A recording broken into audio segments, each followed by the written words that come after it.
Hello all, welcome to our channel. ఈ క్లాస్లో వచ్చేసి 21, 22, 23 జూలై కరెంట్ అఫైర్స్ చూద్దాము. ఎస్ఎంబెక్స్ 2025 సింగపూర్ భారత్ నౌకాదళాల మధ్య ఉమ్మడి విన్యాసాలు జరుపుతున్నారు. మలేరియాకు కొత్త వ్యాక్సిన్ కనిపెట్టారు. భారతదేశం అభివృద్ధి చేస్తుంది. ఏంటి అది? అడఫాలో సివ్యాక్స్. ఇది నెక్స్ట్ వచ్చేసి టిబెట్లో బ్రహ్మపుత్రపై నదిపై చైనా భారీ జల విద్యుత్ ప్రాజెక్టు ప్రారంభించారు. మోదీ బ్రిటన్ మరియు మాల్దీవుల పర్యటన చేస్తున్నారు. ఎప్పుడు? జూలై 23 మరియు 26. ఒడిశా ప్రభుత్వం ఏం చేసిందంటే శక్తిశ్రీ పథకం ప్రారంభించారు. దీని ఉద్దేశం ఏంటి? ఉన్నత విద్యా సంస్థలో చదువుతున్న బాలికల భద్రత రక్షణ కోసం. ఉద్దేశం వచ్చేసి ఏంటి? ఒడిశా ప్రభుత్వం శక్తిశ్రీ పథకాన్ని ప్రారంభించారు. దీని ఉద్దేశం వచ్చేసి ఉన్నత విద్యా సంస్థలో చదువుతున్న బాలికల భద్రత రక్షణ కోసం ఈ పథకాన్ని ప్రారంభించారు. ఏ ప్రభుత్వం? ఒడిశా ప్రభుత్వం. ఆపరేషన్ జ్వాలా కార్యక్రమం ఇది ఎక్కడ అంటే ఆదిలాబాద్ జిల్లా పోలీసులు నిర్వహించారు. ఆదిలాబాద్ జిల్లా పోలీసులు ఏం నిర్వహించారు? ఆపరేషన్ జ్వాలా కార్యక్రమం. ప్లేస్ వచ్చేసి ఆదిలాబాద్లోని మహాత్మా జ్యోతిబా ఫులే బాలికల పాఠశాలలో. నెక్స్ట్, విపత్తు సమయంలో అత్యవసర వైద్య సహాయం అందించడానికి భీష్మ పోర్టబుల్ హాస్పిటల్ యూనిట్ను ప్రారంభించారు. దీనికి ఇంకో పేరు వచ్చేసి ఆరోగ్య మైత్రి క్యూబ్. కంపత్ గల్ఫ్ సమీపంలో మల్లీశ్వరి నది ఉపనది ఒడ్డున ఉన్న ప్రాచీన స్థావరంలో మత పురావస్తు ప్రదేశం గుజరాత్ బయటపడింది. World test championship finals ICC తాజా ప్రకటన చేసింది. ఏమి ఫైనల్స్ ఇయర్స్ ఏంటి? 2027, 2029, 2031. 2025 నెల్సన్ మండేలా అవార్డు WHO ప్రకటన చేసింది. ఎవరికి? Brenda Reynolds. ఎక్కడ అంటే ఇతను కెనడాలోని. కెన్నెడీ బడేడే ఆమె కన్యాకు చెందింది. ఉగాండా అధ్యక్షుడు ఎవరు? యోవేరి ముసేవేని. నెక్స్ట్ వచ్చేసి 22 చూద్దాము. భారత ఉపరాష్ట్రపతి జగదీప్ ధన్కర్ రాజీనామా చేశారు. ప్రతి పోలింగ్ కేంద్రంలో 1200 కంటే తక్కువ ఓటర్లు వచ్చిన వాళ్ళెవరు? బీహార్ రికార్డు సృష్టించింది. ఇస్రో నాసా సంయుక్తంగా అభివృద్ధి చేసిన నిసార్ ఉపగ్రహం ఈ నెల 30న జరుగుతుంది. అంటే జిఎస్ఎల్వి F-16 ద్వారా నిసార్ ఉపగ్రహ ప్రయోగం చేయనున్నారు. దేని ద్వారా? జిఎస్ఎల్వి F-16 ద్వారా నిసార్ ఉపగ్రహ ప్రయోగం చేయనున్నారు. ఎక్కడ అనంటే శ్రీహరికోట నుండి ప్రారంభిస్తున్నారు. భారత నౌకాదళంకి యుద్ధ నౌక ఏం పేరు పెట్టారంటే అజయ్. దీనిని ప్రభుత్వం రక్షణ రంగ సంస్థ garden reach ship builders and engineers రూపొందించారు. ఎవరెవరు అని అంటే ఏ సంస్థ? Garden reach ship builders and engineers రూపొందించారు. అటల్ ఇన్నోవేషన్ మిషన్ కొత్త మిషన్ డైరెక్టర్ ఎవరు అని అంటే వీపక్ బాగ్లా. నెక్స్ట్ వచ్చేసి అంతర్జాతీయ ద్రవ్యనిధి మరియు FIS గ్లోబల్ సంయుక్తంగా రూపొందించిన ఫాస్ట్ పేమెంట్స్ రిపోర్ట్ 2025 ప్రకారం Bharat fast payments real time చెల్లింపులు విభాగంలో ప్రపంచంలో అగ్రగామిగా ఉంది. దేంట్లో అనంటే ఫాస్ట్ పేమెంట్స్ రిపోర్ట్లో ప్రపంచంలో అగ్రగామిగా ఉంది. కేంద్ర మంత్రి ముంబైలోని గాంధీవలిలో సైబర్ సెంటర్ను ప్రారంభించారు. దీని లక్ష్యం వచ్చేసి కేంద్ర మంత్రి ఎవరు? ముంబైలోని గాంధీవలిలో సైబర్ సెంటర్ ప్రారంభించారు. దేనికోసం అనంటే యువతలో సైబర్ భద్రతా నైపుణ్యాలను అభివృద్ధి చేయడమే దీని లక్ష్యం.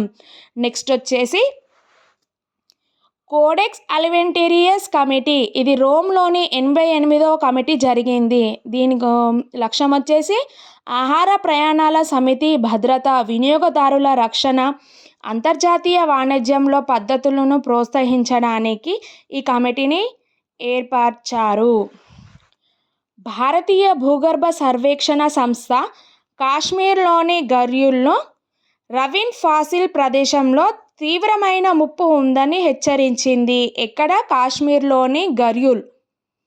రఫిన్ ఫాసిల్ అనే ప్రదేశం తీవ్రమైన ముప్పులో ఉందని హెచ్చరించింది. ఎవరు హెచ్చరించారు? భారతీయ భూగర్భ సర్వేక్షణ సంస్థ. నెక్స్ట్ తమిళనాడు నుంచి న్యూస్ వచ్చింది. తమిళనాడులో పురావస్తు శాఖ కడలూరు జిల్లాలోని మరుగురు వద్ద పురావస్తు త్రవ్వకాలు జరిపారు. ఈ త్రవ్వకాలలో ఇనుప యుగం నుంచి ఆది సాంద్ర యుగం వరకు చెందిన నివాస ప్రాంతాలు సమాధులు బయటపడ్డాయి. నెక్స్ట్ వచ్చేసి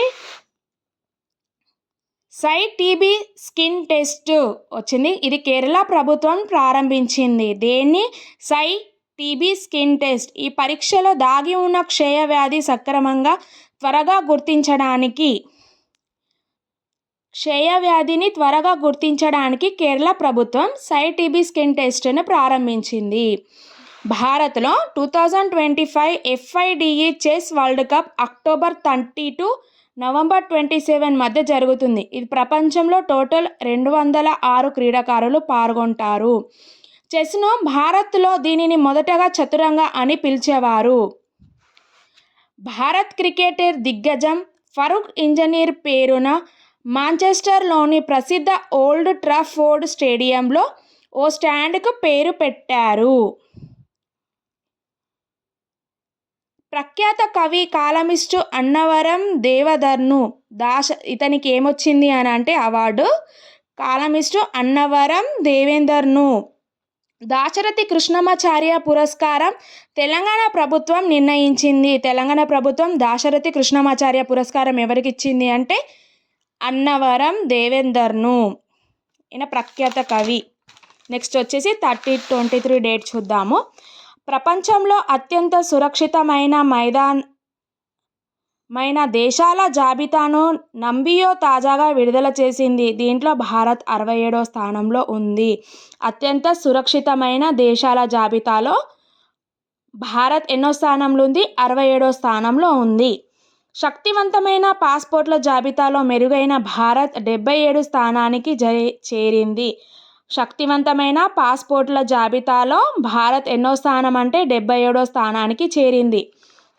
భారత వాయుసేన 62 ఇయర్స్ పాటు సేవలందించిన MiG-21 యుద్ధ విమానం సెప్టెంబర్ 20 నాటికి అధికారికంగా తొలగించనుంది. ప్రజెంట్ ఏం చేస్తున్నారంటే రాజస్థాన్లోని నల్ ఎయిర్ బేస్లో ఉన్న పాంథర్స్ పేరుగాంచిన 23వ స్క్వాడ్రన్ ఈ MiG-21 జెట్లను నిర్వహిస్తుంది. భారత్ 6 అపాచీ AH-64 హెలికాప్టర్లో మొదటి 3 భారత్లో చేరుకున్నాయి. భారత్ మొత్తం 60 అపాచీలను చేరుకునేలా చేసే దాంట్లో మొదటి 3 భారత్కి చేరుకున్నాయి. వీటిని ఎగిరే యుద్ధ ట్యాంకులు అని పిలుస్తారు. ప్రచండ శక్తి. భారత సైన్యంలో యూపీలోని మీరట్ ఖర్గా కార్ప్స్ ఫీల్డ్ ట్రైనింగ్ ఏరియాలో విన్యాసాలు నిర్వహించింది. యూపీలో మీరట్లో ఏం విన్యాసాలు? ప్రచండ శక్తి అనే విన్యాసాలు నిర్వహించింది. భారత్ పాకిస్తాన్ సరిహద్దులో మొదట డ్రోన్ స్క్వాడ్రన్ ఏర్పాటు చేయాలని భద్రాతలం BSF నిర్ణయించింది. భారత్ పాకిస్తాన్ సరిహద్దులో మొదటి డ్రోన్ స్క్వాడ్రన్ అంటే డ్రోన్ను ఏర్పాటు చేయాలని BSF నిర్ణయించింది. బిత్రా ద్వీపం. ఇది లక్షద్వీప ద్వీప సమూహంలో ఉన్న అతి చిన్న జననివాస ద్వీపం. ఎక్కడుంది అంటే లక్షద్వీపంలో. ఏ ద్వీపం అని అంటే బిత్రా ద్వీపం. జార్ఖండ్ నుంచి న్యూస్. భారతదేశపు మొట్టమొదటి మైనింగ్ టూరిజం ఇనిషియేటివ్ను ప్రారంభించారు. ఎవరు ప్రారంభించారు అంటే జార్ఖండ్ ముఖ్యమంత్రి హేమంత్ సోరెన్. ఏం ప్రారంభించారు? Mining tourism initiative. IOCL Indian oil corporation limited Panipat refinery హర్యానాలో భారత్లోనే అతిపెద్ద గ్రీన్ హైడ్రోజన్ ప్లాంట్ను ఏర్పాటు చేయనుంది. గ్రీన్ హైడ్రోజన్ ప్లాంట్ను ఏం ఏర్పాటు చేస్తుంది? ఇండియన్ ఆయిల్ కార్పొరేషన్ లిమిటెడ్ మరియు పానిపట్ రిఫైనరీ హర్యానా. ఇది హర్యానాలో ఉన్న పానిపట్ రిఫైనరీ. ఇది భారత్లోని అతిపెద్ద గ్రీన్ హైడ్రోజన్ ప్లాంట్ను ఏర్పాటు చేయనుంది.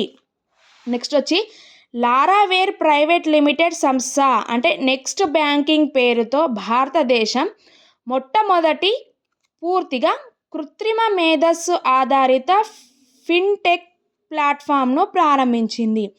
కృత్రిమ మేధస్సు ఆధారిత ఫిన్టెక్ ప్లాట్ఫామ్ను ప్రారంభించింది. ఇది ఏ పేరుతో? నెక్స్ట్ బ్యాంకింగ్ పేరుతో భారతదేశం మొట్టమొదటి పూర్తిగా కృత్రిమ మేధస్సు ఆధారిత ఫిన్టెక్ ప్లాట్ఫామ్ను ప్రారంభించింది. ఎన్సీఆర్టీ బుక్స్ నుంచి పైకా తిరుగుబాటును తొలగించారు. నెక్స్ట్ వచ్చేసి Indian National Trust for Art Cultural Heritage ఆధ్వర్యంలో కన్ కన్ మే రామ్ అనే డాక్యుమెంటరీని రూపొందించారు. ఏ documentary? Kan Kan Mein Ram. Indian National Trust for Art Cultural Heritage ఆధ్వర్యంలో కన్ కన్ మే రామ్ అనే డాక్యుమెంటరీని రూపొందించారు. నెక్స్ట్ యూపీలోని బదాయూं జిల్లా దాతాగంజ్ తహసీల్ పరిధిలో సరాయి పిపరియా గ్రామంలో కొలను త్రవ్వకంలో పంచముఖి శివలింగం బయటపడింది. ఎక్కడ? ఉత్తరప్రదేశ్లో బదాయూं జిల్లా దాతాగంజ్ తహసీల్ పరిధిలో సిరాయ్ పిపరియా గ్రామం, యూపీలోని సరాయా పిపరియా గ్రామం కొలను తవ్వకంలో పంచముఖి శివలింగం బయటపడింది. మలేషియా ఏం చేసిందంటే విత్తనాలలో అతిపెద్ద దిగుమతి దేశంగా అవతరించింది. ఇది మొలకెత్తిన పామాయిల్ విత్తనాలను దిగుమతి చేయడంలో మలేషియా ముందుంది. గ్రామస్థాయి డిజిటల్ పాలనలో భారత్ సాధించిన వినూత్న ఆవిష్కరణ ఏంటి? మేరీ పంచాయత్ యాప్కు ఛాంపియన్ అవార్డు లభించింది. గ్రామస్థాయి డిజిటల్ పాలనలో భారత్ సాధించిన వినూత్న ఆవిష్కరణ ఏంటి? మేరీ పంచాయత్ యాప్కు ఛాంపియన్ అవార్డు లభించింది. Thank you friends. లైక్ చేయండి, షేర్ చేయండి, సబ్స్క్రైబ్ చేయండి.